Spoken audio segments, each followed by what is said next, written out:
Hey everyone, Nick Engvall here. Before we get into today's episode, I want to tell you about some of the people that make the sneaker history community and this podcast possible. It's more important than ever to think about who you give your money to when you're buying clothing to go with your kicks. Our friends at Guilty Goods started their brand with a goal of giving back, especially to the communities that make sneaker culture possible. With every purchase from Guilty Goods, at least 10% of the proceeds are donated to organizations like Big Brothers and Big Sisters, the Susan G. Komen Foundation, the Movement for Black Lives, and many more. You can save 30% on your order by using the code HISTORY at guiltygoods.us. Again, that's history at guiltygoods.us for 30% off, and you can feel good about your purchase knowing you're supporting a meaningful cause.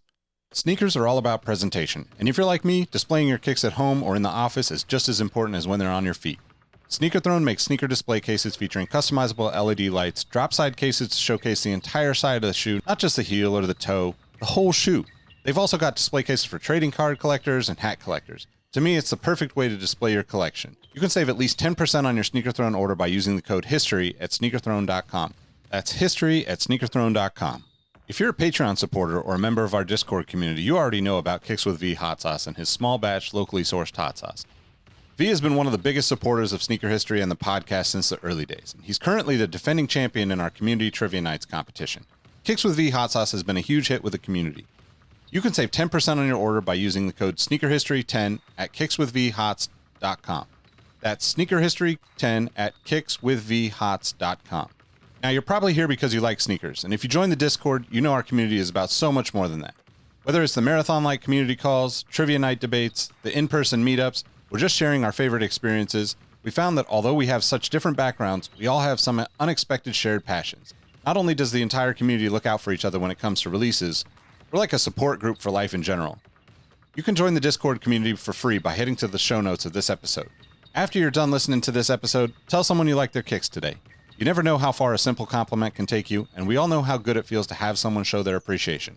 Now let's get into today's episode. Jordan trying to shake off Starks. Oh, what a run by Jordan! LeBron James with no regard for human life. Final seconds. Bryant for the win.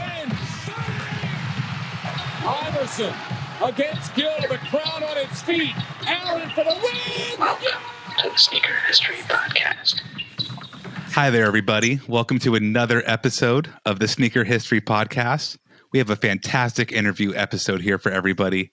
We're very fortunate to have Caspar Coppetti here with us. He is the executive co-chairman and co-founder of On Running, one of our favorite brands here at the podcast. Caspar, how are you doing today? How's your afternoon or evening? It's been a busy day, but I'm happy to speak to you, Robbie. I'm a big fan of old sneakers, and I look forward to diving into that. Man, I think everybody we all have 2 feet, right? Or, as humans in general. So having that ability to connect with footwear is something across the world, I think many people have in common. For our listeners, there's a little bit about On. Was founded in 2010. They have popular models here like the Cloud Monster, the Cloud X, newer models like the Cloud Go. It's known for its Cloud Tech, which is this big old window area here for our visual listeners. It's something that changes from a personal experience, the way shoes feel on your feet when you run. I think that beginning story about, was it a garden hose being the early inspiration type? Is that the story that kind of goes? It's something that feels completely unique and different. Really powerful shoe brand. I'm so impressed and amazed with what you guys have been able to do in 12 years. Robbie. But no, if we don't mind, so if that shared love of footwear, what was some of the earliest footwear moments or shoe moments you had growing up? Yeah, look, I grew up with the 3 stripes. Being at home and growing up in Switzerland, I wasn't aware of the swoosh until I was maybe 10, 12 years old. But the 3 stripes were it. All my heroes, my football heroes, were wearing them, and I remember I had these kid shoes with the Velcros, and they were so cool. I had them in every color, and then it was the Rome, and we used it to play football in the schoolyard. But then my first real sneaker experience was when they came out with a mid-top that was all white, and you could color it yourself. Okay. And that was wild. And of course they brought it back decades later. But it's this 80s and the 90s. I was born in '76, so the '80s I was like a teenager. This was amazing. And then obviously the '90s. I was a semi-professional snowboarder. I was on the junior national team in Switzerland, and so skateboarding was a thing. And I remember my DCs. That. They looked and felt like it came straight from the moon. It was awesome. And then obviously a little bit of a basketball influence. When the Bulls played, we stayed up all night and watched it with friends. And actually just today, my business partner Roger Federer was here, and we talked about those days. We're roughly the same age, and the Bulls definitely were magical. And obviously then the Jordans came along with that. I mean, I love the connection between DC footwear and being a snowboarder, because those shoes are very similar, and they make snowboarding boots too, I believe. Just the overlap between the concrete and the snow feel of those shoes were unmistakable. Such a good time. Actually, the first version of On, we decided.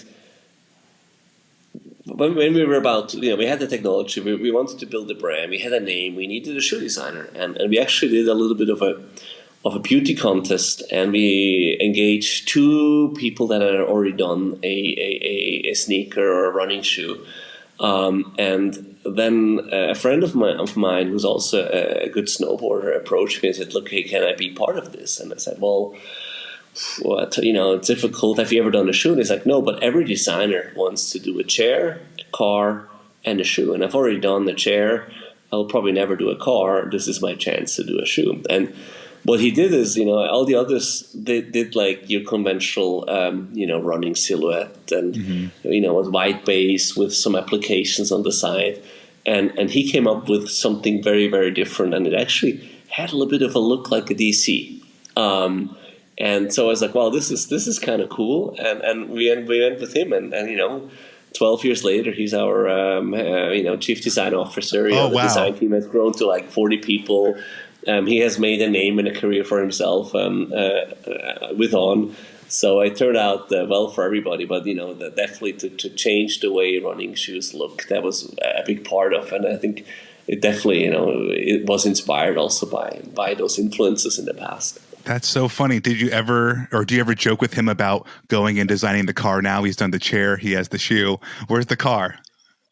Absolutely. And actually, we had a little bit of a side hustle for a while where we owned a bike brand, and then he got to design bikes. So that was also fun. But fully focused on shoes and apparel. And, he does our offices and office chairs and what have you. And he's also done a Swiss Army knife, so a big shout out to you, Thilo. If you're listening to this, we've come a long way together. That is so fantastic, and the diversity there, the Swiss Army knife, the play in there is just too much. So actually, that's a really great tie-in to kind of the early days of On.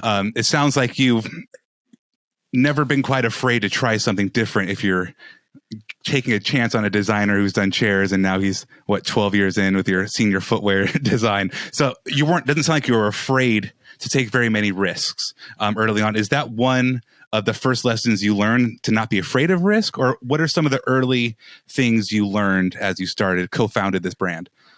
Oh, I mean, anybody who knows me knows that I'm a little bit of a go-getter, a risk taker. I'm jumping off a cliff on a snowboard. I'm usually the one to go first, right?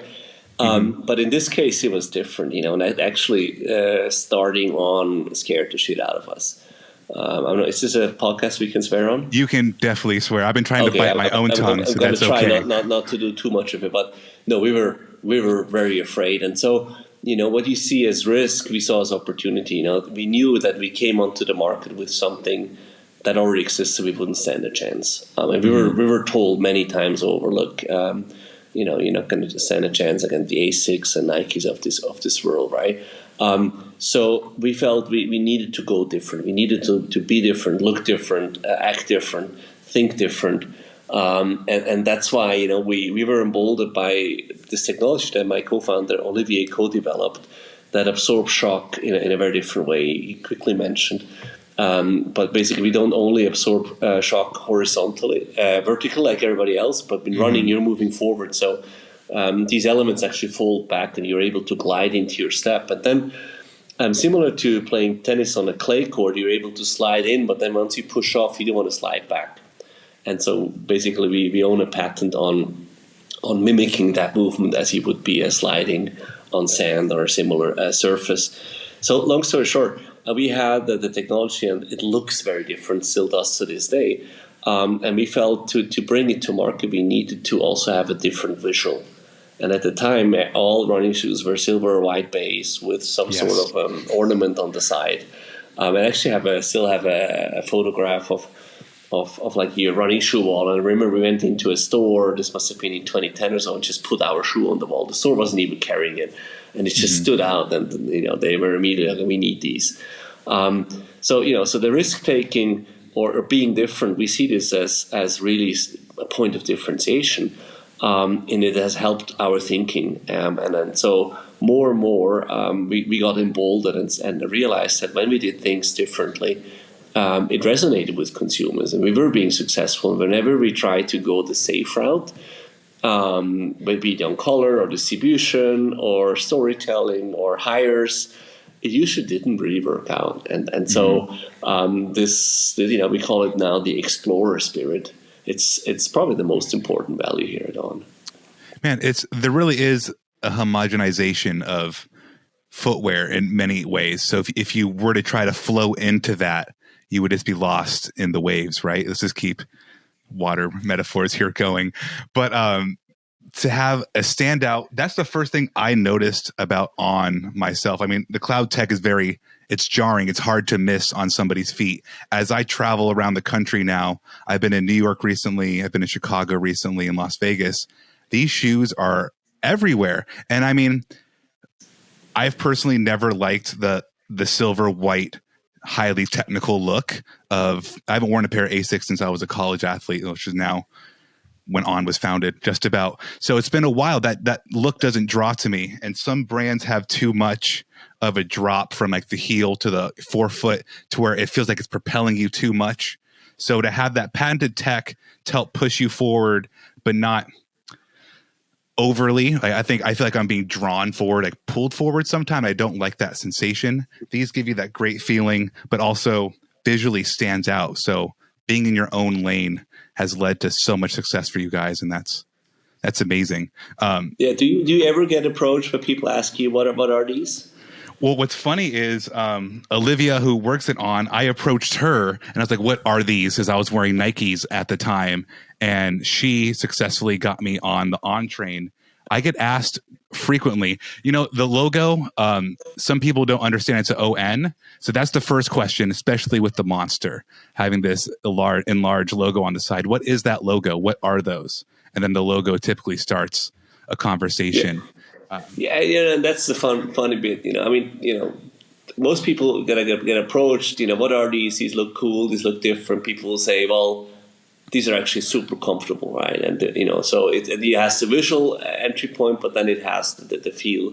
But to your point, I mean, we were so naive when we founded this company. It's called On, which is kind of cool because it's short and it switches you on. And that was the idea, So the on, the little lever on the O is actually a switch, before everything became touch and buttons anyway. But try to Google On in the early days.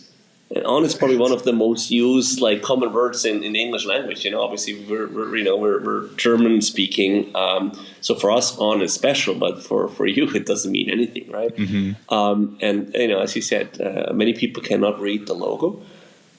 But here we are. I mean, we're going to pass $1.1 billion US dollars in sales this year.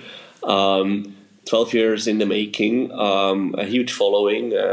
One of the few European brands to really break through in North America with all these challenges. So I'm always thinking, well, maybe this is part of the draw that people are able to discover and the brand, and there's a little bit of a mystery around it, and and it makes it a more compelling story.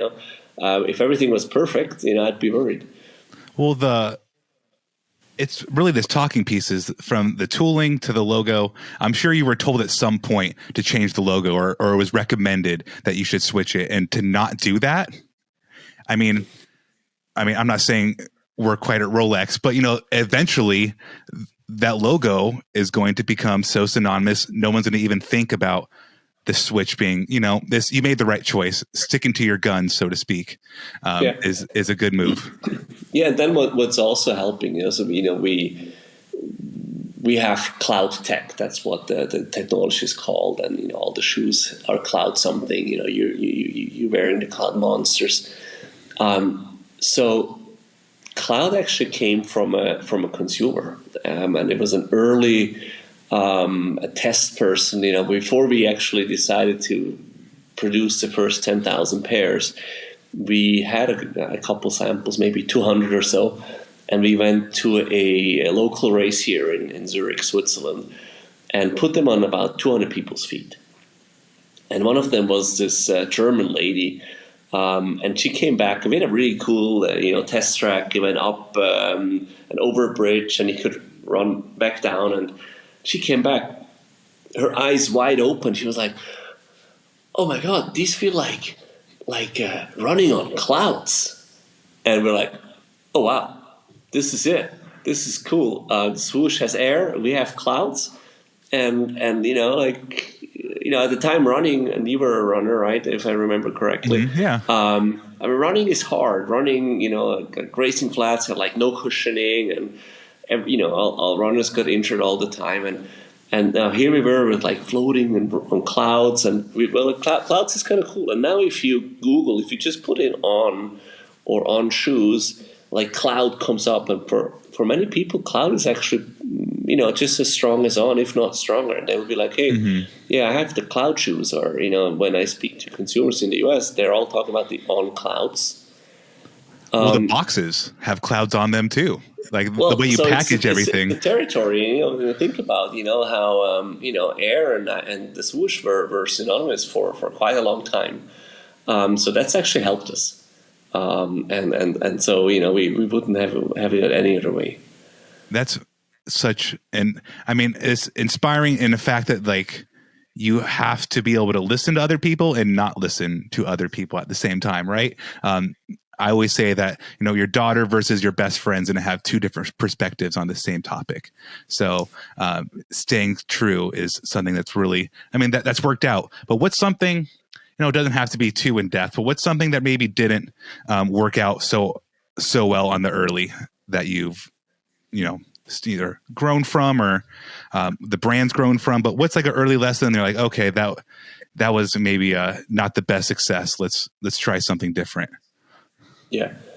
And look, building a brand takes time, and you can only accelerate it to a certain point. And we had, when we started in 2010, it was a very special moment where running has had many highs. We're just in another one right now, but 2010 was like a high point. And our strategy was very clear. We wanted to work directly with the best runners and make the product available also online. At the time, that was not the case. Most running shoes didn't sell. Most running shoe brands didn't sell their product online. But we also wanted to work with the best retailers, the specialty shops that live and breathe the sport and are the experts, and runners go there for advice, but they also support the community. Those were our go-to market angles. And about 6 months in or so, Foot Locker approached us. And they had just started a specialty format called Run by Foot Locker. They had one store in Union Square in New York City, and they were quite persistent. So we checked out the store. We never opened the store before going there, right? So we flew to New York, checked out the store. This must have been in 2011ish or so. And it was legit. All the people that worked there worked in running stores before, and they had all the specialty brands. And we opened with them, and they did extremely well. And they opened 2 more locations, so we went with them, and we had a window in Union Square. We were all like, "Oh, this is so cool!" And sure enough, it's Foot Locker, and they were like, "Well, we have 4,000 stores. Can we bring this to another 100 stores?" We're like, "No, impossible." And they didn't give up, and so we went to 20 doors. Before we knew it, we had a window in Times Square. Imagine, I hail from a mountain town with 600 people here in the Alps, and there I am standing in Times Square, and we have an on window in Foot Locker. It's like, wow, we made it, right? If you can make it here, you can make it anywhere. Mm-hmm. And the shoes sold like crazy, and they sold in places like Ventura Mall in Florida, or in Los Angeles, Santa Monica, and so on. And then they were like, okay, well, let's go to 100 doors. We're like, okay, that's cool. They wrote a really nice order. The shoes never moved.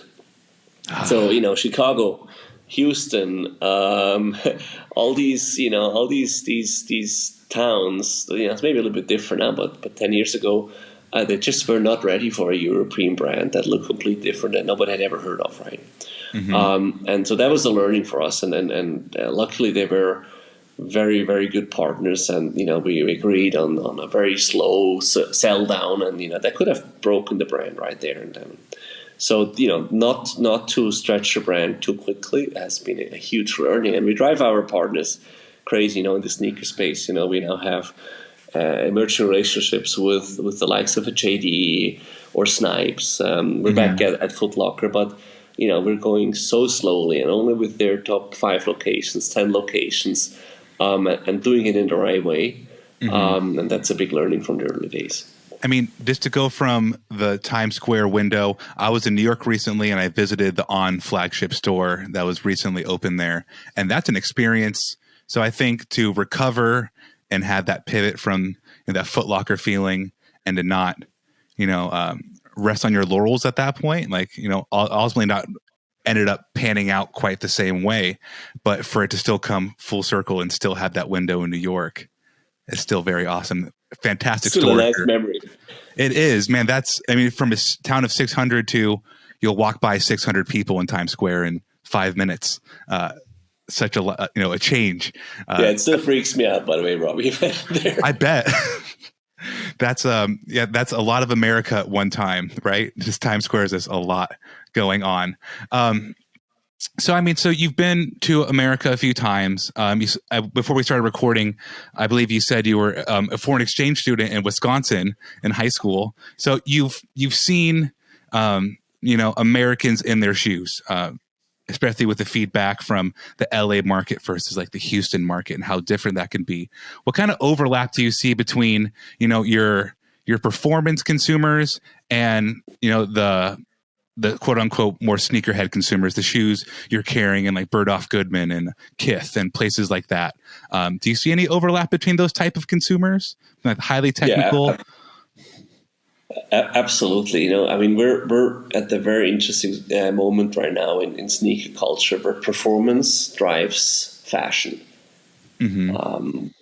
That's been coming for a while, and then I think the pandemic accelerated it, and so I think that the sneaker industry or the fashion industry in general has overdone a little bit by kind of just exploring the catalog and then faking it, and you have all these lookalike technologies that people are like, just, hey, no, that's not authentic anymore. And what is the tech? And so when we came onto the scene, we didn't develop cloud tech to be a visible technology. It's just what it is. It needs to be visible to work. If we hide it, it just won't work. These elements have to move, and so when this moment happened that fashion sneaker culture was very interested in more performance, we were right there with something that's extremely visible. And you mentioned Kith. You're actually wearing a Kith shirt. We have a very cool partnership with Ronnie, and actually just these days we're releasing a collab between Roger Federer and Ronnie. Yes. So that has extremely worked out very, very well. But that was never our goal. We were born as a brand to help injured runners overcome their problems, and then just help generally more people move more easily, more swiftly, and have more fun doing so. That eventually evolved into our current vision statement or mission statement, to ignite the human spirit through movement. And just tapping into that moment when you're moving, you're actually a bit more positive, happier. You have more creative thoughts, and hopefully, if all people were in that state of mind, we would, the world would be a better place. It truly would be. We had a moment though, Robbie, early on when, because the shoes look different, maybe it was a bit that DC influence there and the visible tech. A lot of, we were on very serious runners' feet, and they were like, "Your shoes are great, but they don't look like running shoes." And then we had. Okay, time out. Did you know that we have an entire network of podcasts? That's right. It's called the Retrospect Podcast Network, and it includes a number of shows that you might like if you're enjoying this one. First up is for the F1 fans. Exhaust Notes is a Formula One podcast that's the perfect balance for the new fans joining the sport and the tried and true diehard F1 fans who've been there all along. New episodes of Exhaust Notes drop every Tuesday on all of your favorite podcast platforms and at exhaustnotes.fm. We've also got a show for the fitted hat collectors out there called Crown and Stitch. As a baseball fan, I've been obsessed with hats for as long as I can remember, and the number of people collecting now has gone through the roof. It reminds me of sneakers back in the day, and I absolutely love seeing creativity of the new releases. Every Wednesday, we drop a new episode of Crown and Stitch on all of your favorite podcast platforms and on YouTube at youtube.com/crownandstitch. If you follow me personally on social platforms at Nick Engvall, you probably already know I first dipped my toes in the podcast game back in 2015 with a show called Outside the Box. Originally hosted by my friends Brandon Edler and Jacques Slade, it eventually evolved into a show with Tiffany Beers, Jacques Slade, and myself, and then into an interview series with some amazingly creative guests. While the show has gone through a lot of changes throughout the years and is currently on hiatus, a lot of people have been enjoying past episodes recently, and I'm excited to say I have new episodes in the works for the new year. We'll be adding new podcasts to the Retrospect Network in the coming months as well. In fact, if you'd like to advertise on any of the shows, be a guest on any of the shows, or even talk to us about getting your own podcast started, reach out to us at podcast@sneakerhistory.com and find out more about the podcast network at retrospectpodcast.com. Architects, designers that started wearing on products for fashion. And we hated it. We're like, how dare they take a performance product that's made for the racetrack and wear it, with jeans. And there was a moment in 2016 when we had designed a product called the Cloud, which is now one of our best-selling models, and you'll see it on everybody's feet in the US, young to old. That shoe was designed for Nicola Spirig, and she won a silver medal with it in the Rio Olympics triathlon. And it has these bungee laces, so she can slip in after the bike ride and not lose any time. That same shoe was on the podium in the Olympics in 2016, and on the red carpet on the feet at the Oscars when Mr. Lubetsky won his third Oscar for The Revenant. So that's the moment, where performance and fashion came together, and we were like, "Wow, something's happening here," and this was never intentional, and here we are, and like with every brand, probably half of our products are worn for fashion rather than for the original purpose, but that's totally fine. And we of course have some products like the Roger Cloud Nova that were designed with running technology, but to be worn in the street. Yeah, I brought my Novas to New York, and that's what I wore around town. It's so funny. I think that the injured runner and the long-term sneakerhead who's been wearing uncomfortable shoes for a long time, there probably is a lot of overlap there because you've been punishing your feet to look fashionable, and injured athletes punish themselves many times over. So that overlap definitely exists. Yeah, it's kind of funny, Robbie. I hope I'm not oversharing here, but Stan has a little bit of an issue with Roger because obviously the Stan Smith franchise is kind of important to him. Yeah, and very well deserved. The man's a legend, but the shoe is much bigger than the man right now. and so he whenever he sees these Rochers, he's like, well, but you make shoes that are very similar looking. He's an older generation for him. Like, yeah, well, it's a white tennis sneaker, right? But the tech that's inside and just how much more comfortable they are. So we've had, the Stan Smith was probably the only shoe that you could wear, 5, 7, 8 years ago with a suit. So a lot of people that were in catering, or the high scale events, or you went to a car show were wearing Stan Smiths, right? So they all switched to Rogers now because they're way more comfortable. They're more comfortable, and it's just the white and green. I believe Stan Smith was the #1 ranked in 1972. So things have changed since that. And I just want to end that. If you're doing a collab with Ronnie Feig, Roger Federer, Robert Falchi, the RF just fits very well across the board. A lot of cool people with RF as their initials.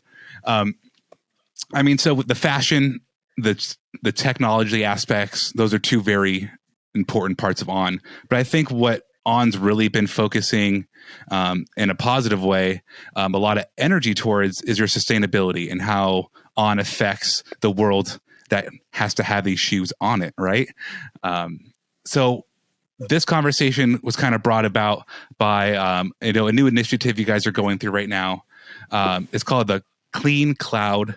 And from what I understand, I'm going to give a really high level of it, and I'll let you fill in the blanks. You take the carbon emissions that are already being made, you're transforming that into, you're collecting it and getting it into a liquid form, which you dehydrate to a gas, and that gas is made into EVA foam, which EVA industry-wise is the midsole component of footwear brands across the world. So this could potentially, if you guys are successful, have a really monumental impact on how I would say 100% of shoes are cushioned, right? So why don't you give us a little bit more insight about Clean Cloud? Well, absolutely. And I hope your chemistry teacher from high school listens to this, because he would be so proud of how you did describe this. So joking aside, look, sustainability is something that's very, very dear to us. It's always been. We're from Switzerland. We're the nation that probably has the cleanest water and does the most recycling. But there was also a bit of a frustration, because when we came onto the industry, we basically had to work with the materials and the factories that everybody else uses, and only once we got to a certain scale and we basically fixed also our initial quality issues and all that, we were able to start tackling sustainability. So we've been on a journey for a couple of years now, where we're trying to replace every part in our products with better materials, better manufacturing technologies. Better design. We have one product out there that is designed to be recycled. We call it the Cyclone. It's a subscription-based model, so you can actually just basically running as a service. So we're already doing a lot. But with Clean Cloud, this is like on a very, very different scale. So this came about 5 years ago. I learned that some people were doing fuel for cars and planes from carbon emissions that they pulled from the air. And I was baffled. I was like, wow. Obviously climate change is our generation's biggest problem, and we have to resolve it. And so here's the car industry and the airline industry that are actually taking their own emissions and they're turning them back into fuel that they can use. That's pretty rad. And then I had this moment, this aha moment where it's like, wait a minute, if you can make fuels chemically, and I knew that much, that's very, very similar to what we use for plastics. Mm-hmm. Spoiler alert for everybody here listening today, and this is Sneaker Freaker, 99% of what you buy is made from petrol.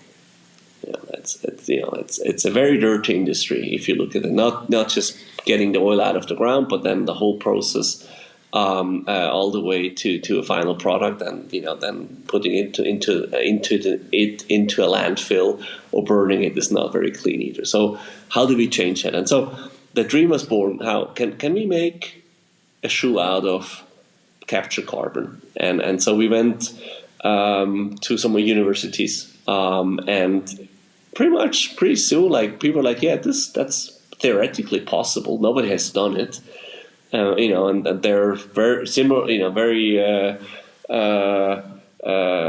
established chemical processes that you could use.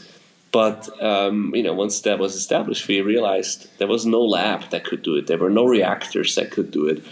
And before we knew it, we were like, oh, well, let's build a reactor. So we found a company in Germany that built the reactor for us. We spent about, $500,000, and we got a reactor. And the reactor is literally this big. It's about maybe an inch, a square inch, for 300,000. Don't lose it.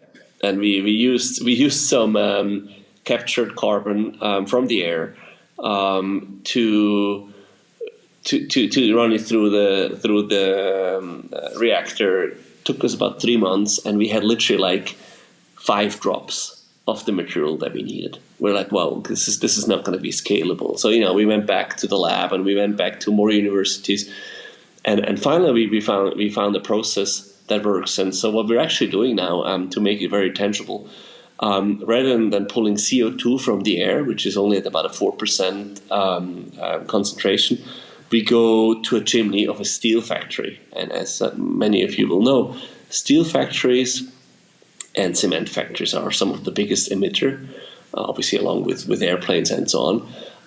And we went to a steel factory, and we actually pulled carbon monoxide from their chimney just before it reacts with the O2 out there to form CO2. And so it's a very efficient way of capturing carbon. And then we go through all the trouble that you mentioned, and we get EVA.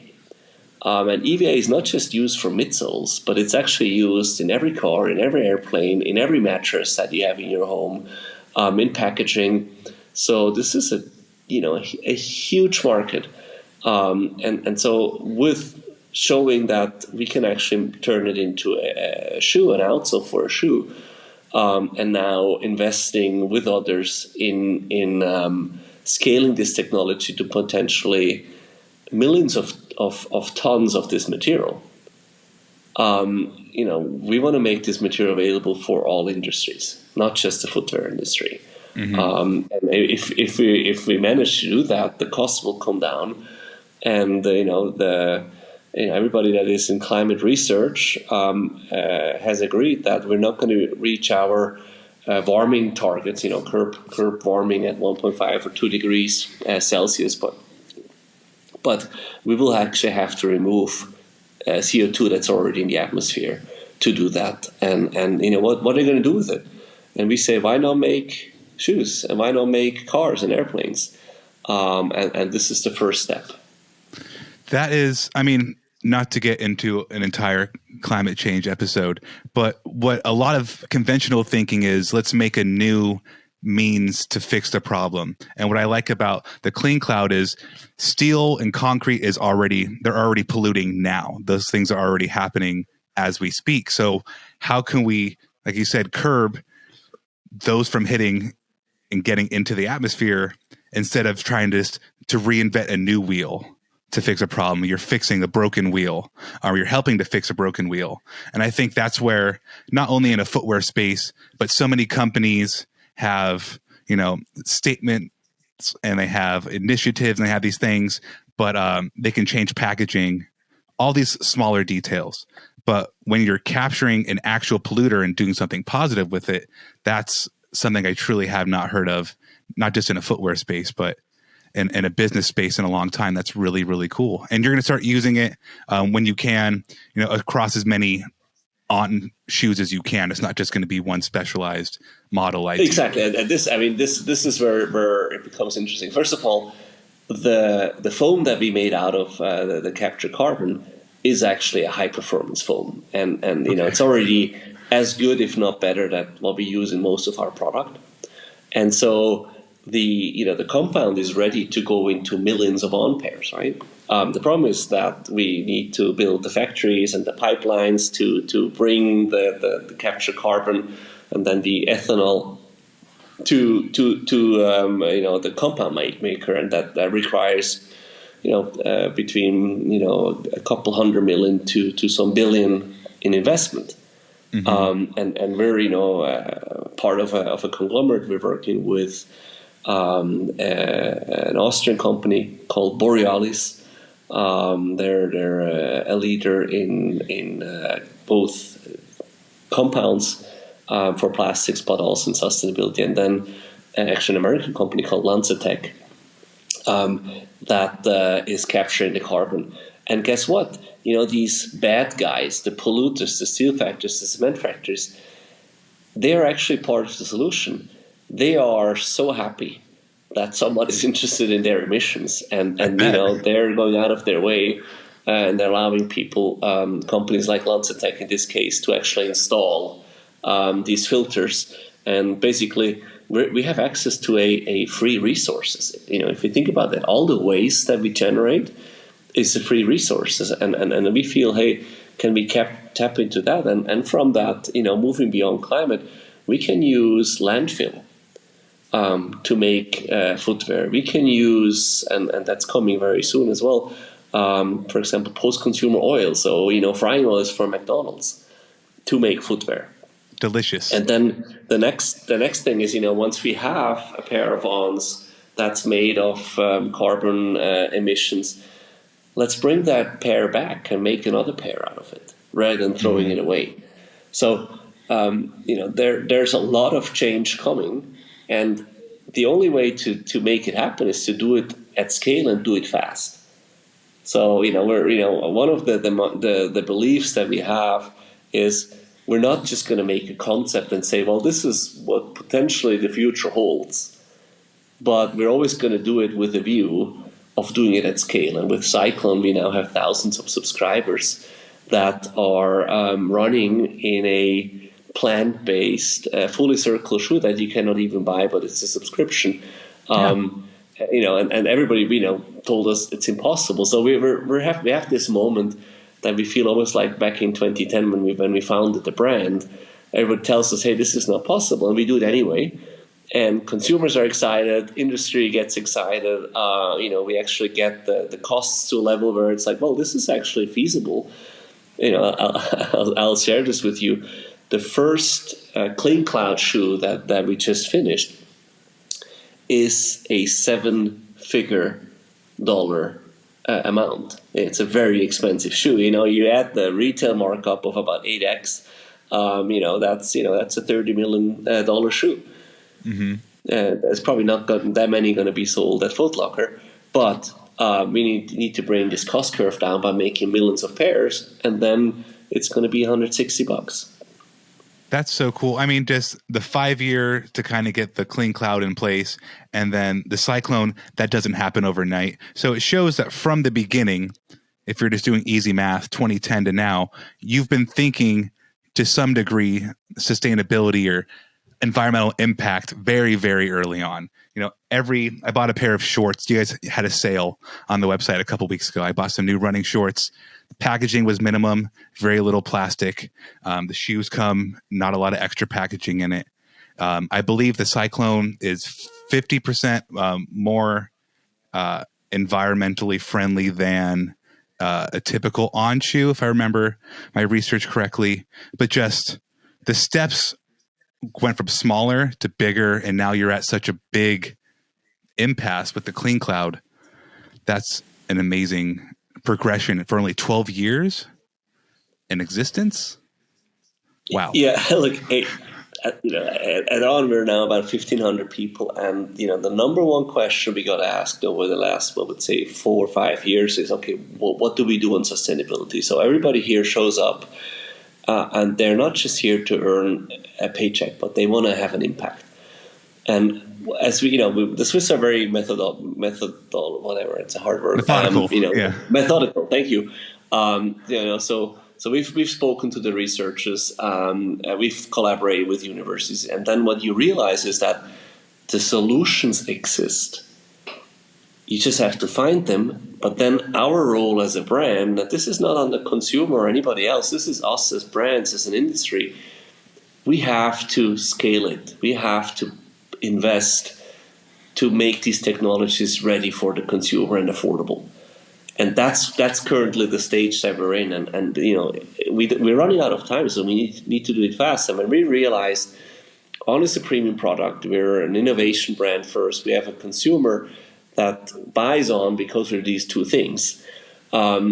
We can do it, and our consumers are willing to maybe pay a premium. Maybe they're willing to pay $20 more initially, and we can bridge that gap and make sure that the time lapsing between these technologies being dreamed up somewhere in a university or in a spin-off to actually everybody in the street wearing something that no longer comes from petroleum and that is then being recycled.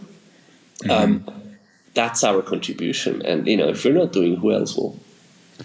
That's a great question to kind of leave listeners on, because hearing that from a co-founder of a brand, that's a question consumers ask a lot. And it sounds like On's taking that initiative.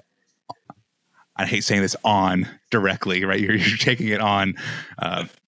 And that's just not the level of self-awareness that you hear a lot from brands. So that's, Caspar, that's so refreshing. And this was such a fun conversation. I hope anybody who listened got to know a little bit more about you, the history of On, to not be afraid to stick to your gut and do what you think is best for your brand, to not scale too quickly, and to do good for the environment. That's a really fun and full episode. Thanks, Robbie, for the inspired discussion. No, man. Please, listeners, make sure you're following at On Running on major platforms. Go check out On Running's guided tours on YouTube. I found that a couple days ago. You have a YouTube segment where you have an On runner taking you through, what city was I in? I want to say I was in Switzerland. He was taking me through a run through Switzerland. And it's really fun. Check that out if you want to get some inspired running routes. But I'm Robbie. He's been Caspar. This has been a great conversation about On. And thank you so much for listening. Everybody have a great day. Ciao. Take care. Okay. Hey everyone, this is Nick again. Before you take off, do us a solid and head over to Apple Podcasts to leave us a review. Give us a rating on Spotify and Amazon Music, and make sure you're subscribed to our YouTube channel because we have even more video content coming soon. Speaking of new content, we have an amazing community of sneaker enthusiasts that hang out in our Sneaker History Discord on a daily basis. While sneakers is a connection point that brought us all together, we've all discovered countless shared passions that we have in common with each other. We recently launched a couple of new podcasts directly from our community. One of them is a Formula One podcast. If you're an F1 fan like me, the Exhaust Notes podcast is your weekly fix of Formula One fun. It's hosted by myself, Rohit Malhotra, and Todd Yates. New episodes drop every Tuesday. I've been wearing fitted hats for years and collecting my favorite teams since I was a little leaguer. It has been awesome to see so many new fans getting into fitteds in recent years. Crown and Stitch is our new talk show about fitted hats with Dexter, Keith, and myself, where we talk about fitted hats, snapbacks, throw in some obscure hats because we all kind of like some funky stuff once in a while, don't we? Copping, collecting, and so much more. New episodes drop every Wednesday. Hit the links in the show notes for this episode to give our new shows a listen, and be on the lookout for more new podcasts dropping soon. Last but not least, tell someone you like their kicks today. You never know how far a simple compliment can take you, and we all know how good it feels to have someone show their appreciation. Thank you all for the support, and we'll catch you on the next episode. Peace.